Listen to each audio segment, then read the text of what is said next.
39. Isabel pun terbengong sebentar lalu berkata, "Tidak usah, aku istirahat saja. Kamu cepat pergi biar bisa pulang lebih awalan." Mendengar jawaban dari Isabel, sebenarnya Ravindra merasa sedikit kecewa.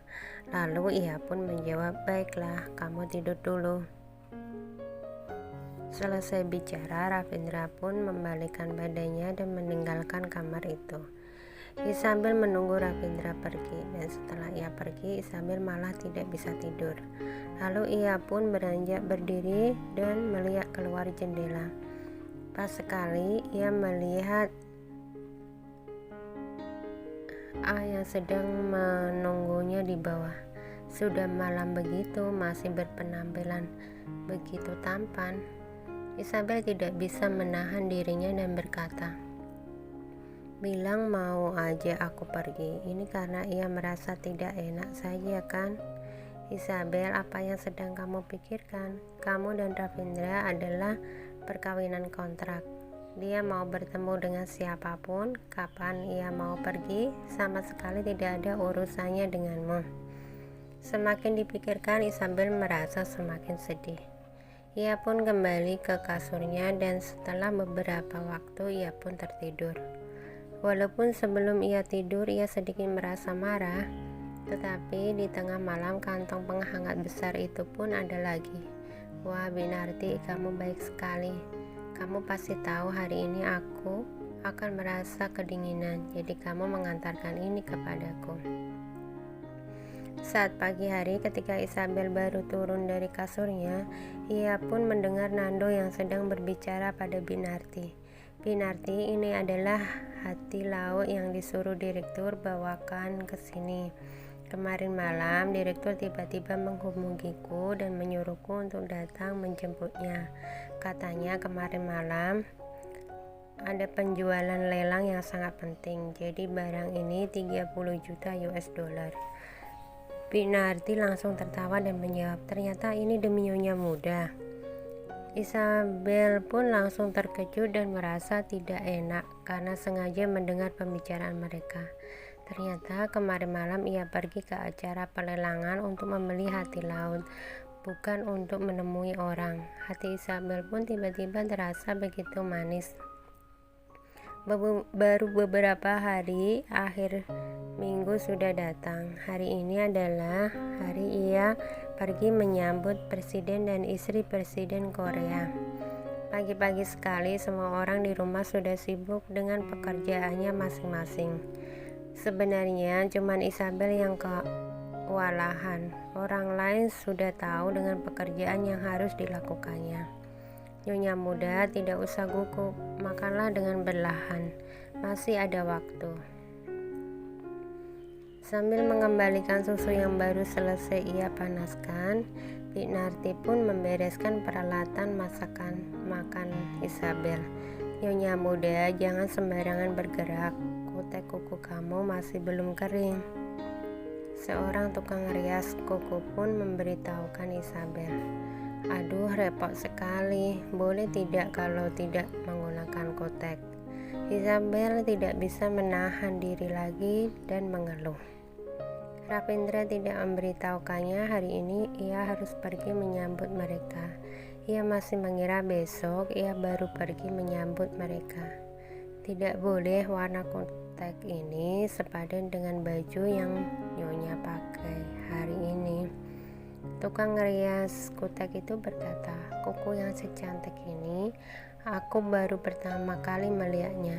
Nyonya Muda benar-benar sangat beruntung." Isabel ada sedikit perasaan ingin muntah darah. Kalau saja dari awal ia tahu baju hati lauk yang dibelikan Ravindra untuknya, ia harus dipadankan dengan kotek kuku, ia pasti akan menolak untuk memakainya. Tetapi kenapa bukan menyambut presiden Korea dan istrinya di kota N, tetapi malah harus pergi ke kota S. Kota N juga punya airport. Kalau saja bukan karena masih harus pergi ke kota S dan dari kota N ia sendiri juga tidak akan begitu gugup. Dari kota N ke kota S masih perlu waktu 3 jam.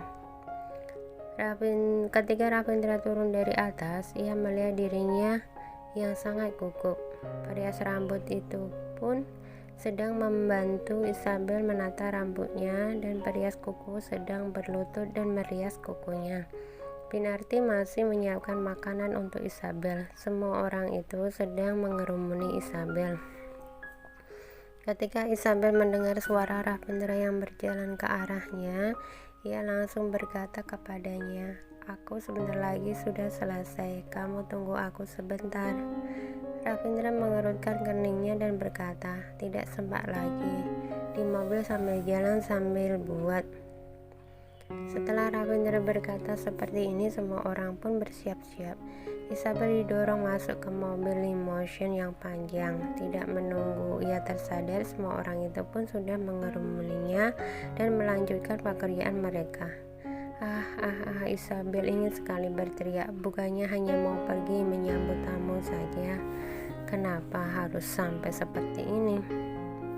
Melihat dia yang sekarang, dia sedang mengenakan baju yang bernilai 30 juta US dollar dan aksesoris yang bernilai jutaan. Kalau melihat sepatu yang sedang ia pakai, ia sangat tidak menyukainya. Tetapi ini dikerjakan dengan tangan dan bernilai puluhan juta. Isabel merasa dirinya yang sekarang ini bukan dirinya sendiri. Ravindra, boleh jangan seperti ini, tidak. Isabel tidak bisa menahannya dan melihat ke arah Ravindra dan berkata, "Aku sangat tidak terbiasa dengan semua ini." Ravindra duduk di depannya. Ia hanya menundukkan kepalanya dan melihat ke handphonenya. Kalau kamu pakai terlalu simpel, kamu rasa itu bagus, tidak untuk menyambut presiden. Tetapi aku benar-benar sangat tidak terbiasa. Sambil menggunakan tatapannya yang kasihan dan melihat ke arah Ravindra. Ravindra mengangkat kepalanya, lalu ia melihat ke arah Isabel dengan tatapan yang sedih itu. Perasaannya benar-benar sepertinya sangat tertekan. Ravindra tidak bisa menahan dirinya dan tersenyum ke arah Isabel. Semua orang yang sedang membantu Isabel itu pun semuanya terbengong dengan senyuman yang dilontarkan oleh Ravindra, dan semua orang itu pun menghentikan apa yang sedang mereka kerjakan. Sebenarnya saat tidak senyum saja Ravindra sudah sangat tampan, tetapi ketika ia tersenyum, ia benar-benar sangat tampan. Hanya saja dengan senyumnya yang lembut itu, ia sudah memanah semua wanita yang ada di sana. Ravindra melihat semua wanita itu melihat ke arahnya dengan tatapan yang sangat tamak. Lalu ia pun menyipitkan matanya dan berkata, "Kalian semua keluar." Semua wanita itu pun sedikit kecewa dan berbondong-bondong keluar dari sana dan menundukkan kepala mereka. Mobil itu pun berhenti dan semua wanita itu pun turun dari mobil.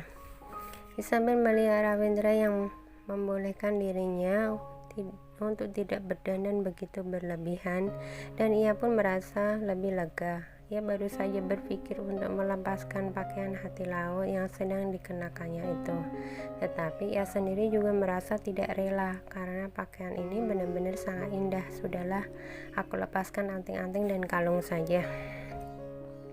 Ravindra meletakkan handphone yang ada di tangannya. Lalu ia melihat Isabel melepaskan semua perhiasan yang wanita lain di dalam mimpi pun tidak bisa pakai, dan melihatnya melepaskan rambutnya dan menyisirnya dengan tangannya.